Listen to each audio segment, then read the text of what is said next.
Hi, you are watching news from Kazakhstan on K+. It is Friday, March 29th. These are the headlines. Almaty drivers are dissatisfied with the quality of roads. Authorities blame it on the climate and promise to repair them all. Pavlodar public activists oppose the idea of constructing a nuclear power plant in the area of the former firing range in Kurchatov. Darigha Nazarbayeva proposes to use the experience of neighbors in transferring to the Latin alphabet. Rumors concerning the proposal of Almaty Mayor Ahmedjan Yusimov to collect tolls onto Almaty streets have created a wave of criticism on the internet. However, the city administration has not yet confirmed the information. Immediately, though, city authorities mentioned that they plan to spend $260 million for repairs. The high pressure on the roads and the climate are named as the main reasons for the bad road conditions. Almaty authorities have decided to allocate about $260 million to get 97 streets, which make up to 57 kilometers, repaired. To the reporter's question why the roads of the metropolis regularly come to the emergency state once warm weather is settled, the representatives of the city administration responded as follows. Do not forget about the traffic load, which is 10 or 11 times as much as it was supposed once the city was under construction. Let me give you a little rough but a clear example to clarify the current situation on the roads. Imagine you share a bed not only with your husband, but with other 22 people, which is 11 times as much. I think you can realize the condition of your bed after a while.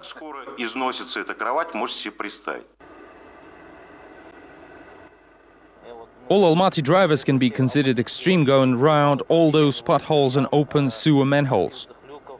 Several times a day, Adil Jusupov has to be an extreme driver on this road in the center of Almaty. Despite the fact that the road is repaired every year, the asphalt is already in the dilapidated condition by March. Those large potholes force Almaty drivers to get a cart bumper and a carrier changed. In fact, we have a carrier repaired once or even 3 times a year, which costs up to $4,000 in total. But spring is considered the most lucrative period for car repair shops. For example, in March, about 500 cars with broken carriers were taken to this only car repair shop. We repair quite a lot of cars with small but very vulnerable breakdowns to traffic safety. In the coming days, 10 construction companies are due to start road repairs. Unfortunately, Almaty residents will not be able to claim the city administration against the quality of road works done, as the local authorities said that all complaints must be submitted to either the State Architectural and Construction Commission or Natural Resources Committee. Darigha Nazarbayeva offered to treat Kazakh linguists as Catholic cardinals. Of course, that was just a joke. One of the most influential Kazakh women is not satisfied that experts are unable to come to an agreement concerning the transfer to the Latin alphabet. To recap, it is planned for the year 2025. They all need to be locked up in a dark room and kept there until they find common grounds. Let them spend a week there on bread and water. This will expedite their thinking. Meanwhile, Alikhan Baymenov sees no reason for delay or complications. The head of the Agency for Civil Service admitted that he almost always uses Latin letters for text messaging. On Thursday, the official organized an educational program held in one of the Astana hotels, speaking on the new law on civil servants. According to it, the officials will have to pass the exam with a special committee in order to get into the elite corps. The commission will consist of 9 officials: the leadership of presidential administration, spokesman of the parliament, the first vice minister, Baymenov himself, and the minister of justice. The exam method is currently being determined. Perhaps it will resemble the exams in high school, with examination questions to draw. According to another innovation, during the transfer to another job, the ministers and mayors won't be able to take their entire team along, the assistant, advisor and spokesperson at most. Yet the officials are allowed to own property abroad as long as they fill in the declaration. By the way, the Universal Declaration of Income and Expenditure in Kazakhstan needs to be introduced as soon as possible, said Baymenov. The public declaration is believed to be expensive. I'm convinced otherwise. Checking everybody isn't necessary. It will be required upon a signal, similar to a risk management system. When it's needed, he signs up for state service. Nevertheless, at the same time, he's already gathered all the necessary information. According to some sources, East Kazakhstan Region Governor Berdebek Saparbayev proposed to construct a nuclear power plant in Kurchatov to Prime Minister Serik Akhmetov. A copy of the governor's letter ended up in the hands of journalists, and the published materials have created a wave of public discontent. The story is explored in this report. Kurchatov city is under jurisdiction of the East Kazakhstan region only on paper, but de facto it is located on the territory of the Pavlodar region. That is why the news of the possible construction of a nuclear power plant raised public outrage in Pavlodar. The journalist Yaroslav Galishkin strongly believes that serious matters such as the construction of the nuclear power plant should be discussed with the population and not in the narrow circles of officials. Well, we just would like to be heard and taken into account so that officials recognize that local people are not simply the silent executors of industrial programs, but they are valued and have a voice in this country.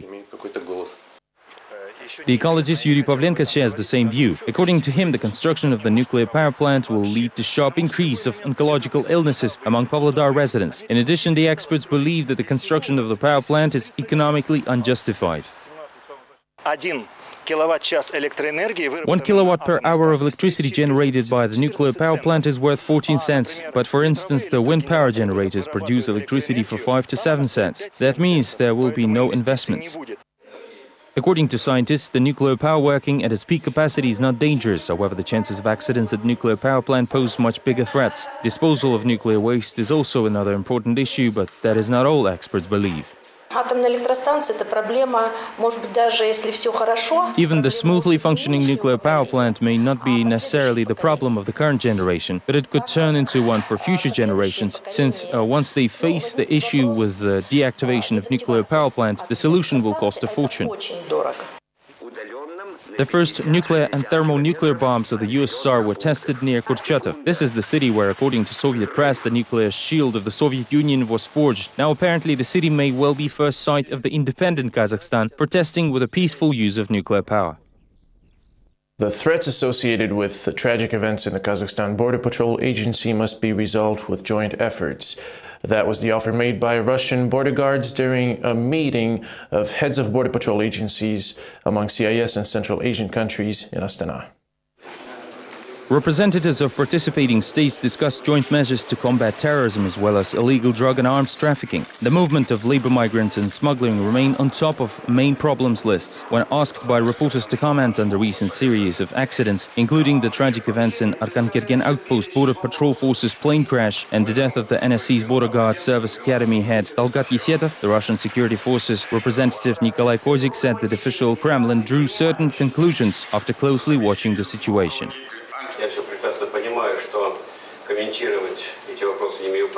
I understand that I have no right to comment these issues, but we are working on certain resolutions for the stabilization of the situation, like staff trainings and exchange of experience to protect the borders of the customs union, the external borders of the CIS and Central Asian region in general. It all comes down to the fact that many issues can be only resolved jointly.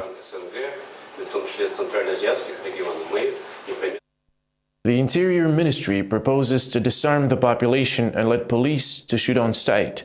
The initiators of the new rules argue that they're aimed at protecting civilians and police officers. Corresponding agreements and amendments to the new law on internal affairs are being examined in the parliament.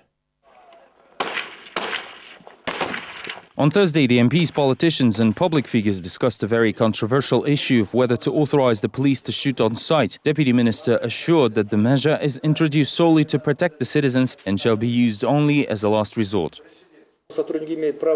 Police officers authorized not to issue a warning prior to shooting on sight in case when the attack directly threatens the lives and health of citizens, the officer himself, or may result in other grave consequences.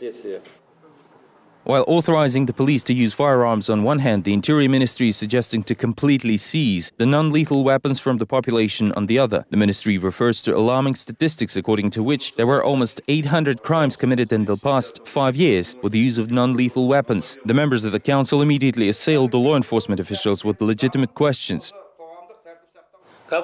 Once the police officer shots the assailant, how would he prove that the person shot was actually first one to attack? It's basically about disarming the citizens and leaving them to the discretion of police officers. Yet whether the police always acts legal is a different story. This is the statistics on illegal use of non-lethal weapons. But what about numerous cases when police officers used lethal weapons illegally? The Ministry of Interior refused to provide such statistics, mentioning only one similar incident in Almaty. In July 2012, a field officer shot a 52-year-old Daurian Azimbayev, the former candidate for MP and reserved police colonel. The victim allegedly attacked the field officer with a knife. He bit one of the officers and wounding the other. The field officer who shot the assailant was sentenced to 7 years in prison. It's worth to note that Interior Ministry preferred not to talk about perhaps the most high-profile and egregious case in the history of Kazakhstan, when police shot unarmed civilians in rebellious Zhenozen. Next up in our program. A repatriate from Shymkent decides to sell his kidney in order to provide for his family. Kaznet user offers to rename the country. A Kazakh repatriate from Uzbekistan put their kidneys for sale in Shymkent. They claim that this is an act of desperation. The family has been living back in their homeland for 6 years. However, they're still unable to receive a land plot for housing. Repatriates complain that they gave away all their quotas as bribes for state officers. More details of their plight in the next report. Several years ago, these two sisters moved to Kazakhstan from Uzbekistan together with their families in hopes of receiving state benefits in the form of a land plot. Instead, they faced major difficulties even getting a repatriate status, as well as the residence permits. The women claimed they had to bribe a migration office to complete all the paperwork. Having lost all their money, they are now seriously considering selling their organs.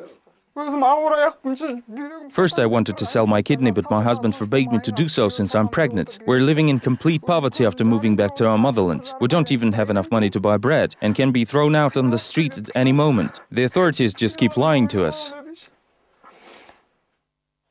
Both families now have to share the same rented hut barrack. When the man of the house still had work, they at least had a room, but not after he was fired. That is when Bakhtiar and one of his sisters decided to take the extreme steps of selling their kidneys. I'm so tired of living in poverty, I'm already on the street and I don't know where to go anymore. Any work I get always ends up in lies. If anyone who sees or hears this needs a kidney, I'll be glad to sell it to you. The thing that matters to me is to give a roof to my kids and improve their lives. If I become disabled doing so, so be it. The local authorities are well aware of Yusupov's problems since the families appeared to them more than once. Just like before, this time they promised Bakhtiar some help with finding a job and better housing. First, we have to get all the documents to allocate these families land plots within the city boundaries. The rest will be solved in stages. The repatriates say they've run out of patience and energy to keep waiting for elusive changes. They believe the problems should be solved immediately since the forced organ donors are already actively looking for clients despite the official ban. The Kazakh blogger, actor and model Dias Azimzhanov offers to cut the prefix Stan from the name of the country. He uploaded a petition on the internet and is already collecting signatures. The initiator offers two options for the new name: the Kazakh Republic or Kazakh Orda. Surprisingly, some political experts agree with the user. More details in our next and final report. Orazaly Sabdenov was one of 357 Supreme Soviet members who stood at the foundations of independent Kazakhstan. This extremely complicated decision was not unanimous either, emphasizing the general spirit of the era. Two names were proposed for the country instead of Kazakh Soviet Socialist Republic, the Republic of Kazakhstan and the Kazakh state. But it was imposed to lobby for the late since Kazakhs made up only 47% of the population. Back in February, blogger Dias Azimzhanov published an online petition to change the name of the country yet again. So far, several hundred people supported the idea with their signatures. Dear citizens of our country, I'll take the liberty of proposing to change the name of our state, especially the English version, to Kazakh Republic, removing the Stan suffix. In Kazakh and Russian, the name will be Kazakheli Respublikasi and Kazakhskaya Respublika, respectively. Onomastic specialists say that the only thing required to rename the state is the signature of the president.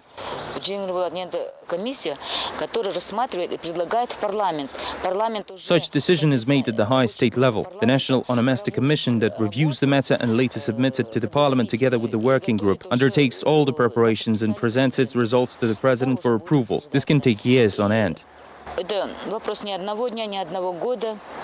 This is not the first similar call in the history of Kazakhstan either. 7 years ago, the former son-in-law of the president, Rahat Aliyev, published his infamous article asking to name the country a sultanate, which he believed would be more appropriate given the circumstances.